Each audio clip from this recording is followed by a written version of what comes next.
Merry Christmas everyone. Today we got the carbon fibre bulkhead fabricated and installed. We've got the steering rack installed, we've got the pedals installed.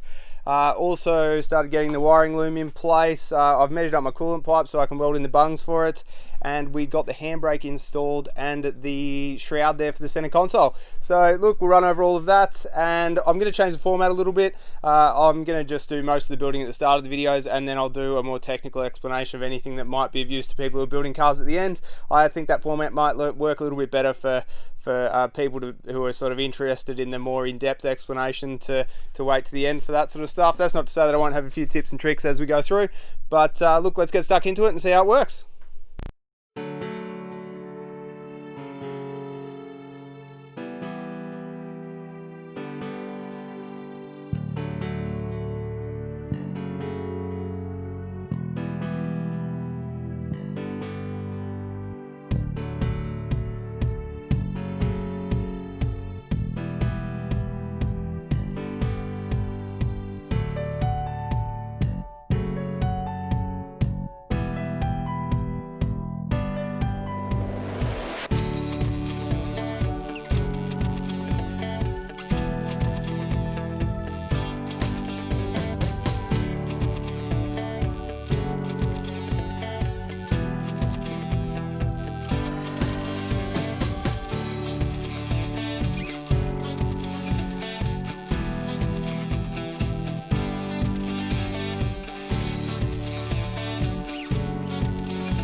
Alright, so here's the finished front radiator bulkhead panel. Before I get that into place, I need to drill some holes and create the mounting for the horn, and also cut a recess so I can get the front wiring loom through it. And then I'll wrap it in this reflective heat matting before I get that in place. Part of that, as well as creating a recess for the wiring loom, is to actually work through the wiring loom itself. So look, I've got my engine side harness that I've got to build, and part of that is also working out how I can get it to interface with the factory loom. One thing the factory loom didn't have is there's a few places there where they haven't labelled all the relays or labelled all of these fuses, so I'm going to go through and do all of that because I think that's important in terms of functionality and any fault finding down the track. This Dymo label maker actually is pretty good because you can print directly onto heat shrink, so that's a pretty cool bit of gear. It is just a bit of a monotonous process. You need to be highly methodical and just make sure that everything is correct. A lot of this is going to end up being redundant, so I need to work out where the crossover is going to be between my engine loom and this loom and what's going to control what. I compound that fact by the fact that I've also got an electric water pump to contend with, which is part of the reason why we're going to be upgrading the factory battery cable from a 0 BNS to a 00 BNS. This stuff is obviously pretty ridiculously thick, but that will just be because of the amperage rating on my alternator, and also just the length of the cable and sort of the losses there. It seems like it'll be worthwhile doing, given that potentially drawing up to 60 or 70 amps on that AC compressor, which is quite a bit. So these are the types of things that you have to work through. Wiring isn't the most fun thing. What I will do is I'll run through an explanation at the end of this video about how you can size this cable, just things like what sort of length, loss, heat tolerance, and what that sort of does to your resistance in your wires, which might be useful to a lot of people who are doing this type of thing. And then at a later date, once I've actually built my engine loom, I'll work through the selection of your sensors and how you can integrate all of those and sort of what you need to do with that stuff. But we'll get to that. For the moment, I'm just digging through my loom and labeling everything. Sorry about the audio. Predictably, the neighbours started up their vacuum cleaner or whatever they're doing next door, their blower vac. So here's the panel in place. Obviously, I'd love to leave it as carbon fibre, but that doesn't do as much for heat rejection. So we're gonna be wrapping it. Well, I'll be inserting riv nuts in each of these places, and also I'm going to mount the horn on the opposite side of this panel, and that's just going to be its mounting point there. So we'll get stuck into it. Hopefully, this is sort of like the last time that I have to pull the radiator out. I'd like to leave it in, so I'll mount the condenser up, get the radiator in, get this panel in place, and hopefully the only time we're pulling the panel out is just when we're finally securing the rack.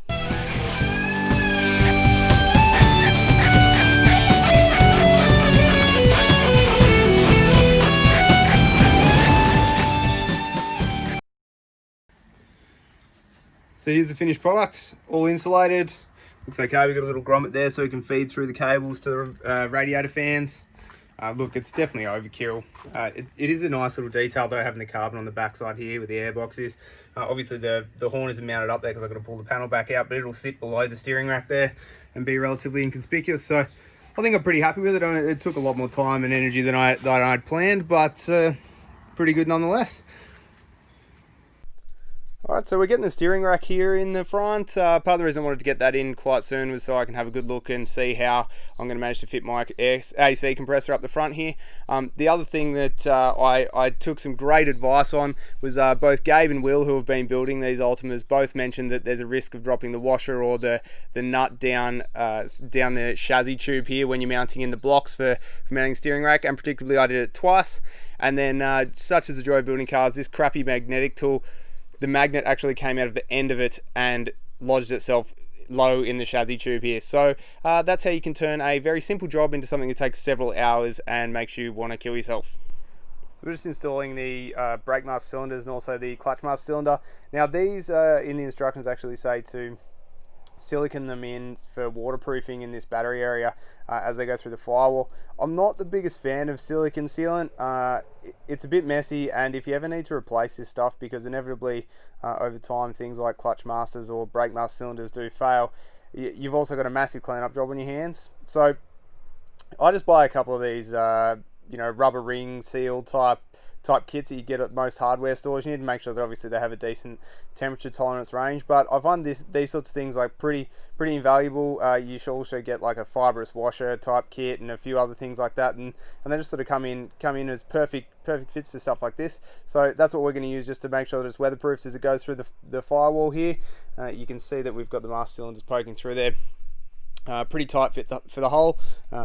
First time in my life I've had that experience. So we're just going to get these installed, then we'll get the pedals in, and hopefully it'll square that away.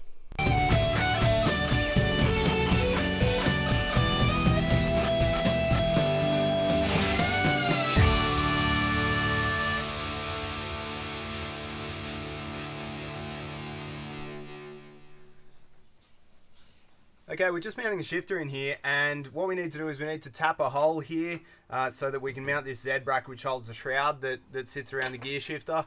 What you need to do is when you're going to tap a hole, you need to look at what size drill bit is required for relative to the size tap that you're using. So we're using an M5 tap, and that will require a 4.2mm drill bit. You can use a 4.5. There's just slightly less thread engagement, which if it is a decorative piece like this is probably fine. If it does have some mechanical requirement, then I would suggest doing it the right way and making sure that you do purchase the correct drill bit. The other thing is pretty much like everything else in life, just a little bit of lube helps. So just make sure that you're using that when you tap it, so it'll feed through and will keep your tool in good condition long term, and also make sure that you get good purchase and get through in one go. Alright, well thanks for watching everyone. It seems like it might be a good place to leave it for this week. You can see that I'm starting to get back into installing the wiring harness and also running in these coolant pipes. I'm just about to head over to my mate Chris, who is a significantly better welder than me, to weld on those bungs to feed the heater core. I've just got my 0 BNS cable that I've got to run in here and try and align everything, and I'm about to disappear into the black hole of wiring this. Obviously, the more and more I think about it, the more and more I need to spend some time just making sure I've got all the looms incorporated, whether that's the electric water pump, infotainment system, reversing camera so I don't run over children at the local car show. All these types of things are pretty important, so I need to get into them. As far as sizing battery, cables for your car, this is off a website called, I think, JD Electronics or something like that. I'll put a link in the description. They sort of give a good overview. There's two things that are sort of critical factors when you're sizing cabling. One is the length of the cable, and the other is the temperature that you're running it in, the environment that you're running it in. As it gets hotter, you'll actually derate the capacity of the cable to carry current. And also as it gets longer, you have more current loss over the lengths of cable. So these guys put a very good guide together. It's probably easier to just read this if it's something that you're looking at as distinct from listening to my nonsense. If you look here, this is 0 BNS. At 30 degrees C, it'll carry 246 amps. Double OBNS, which is what I'm running in, is the new stuff, so it's going to run almost 300 amps.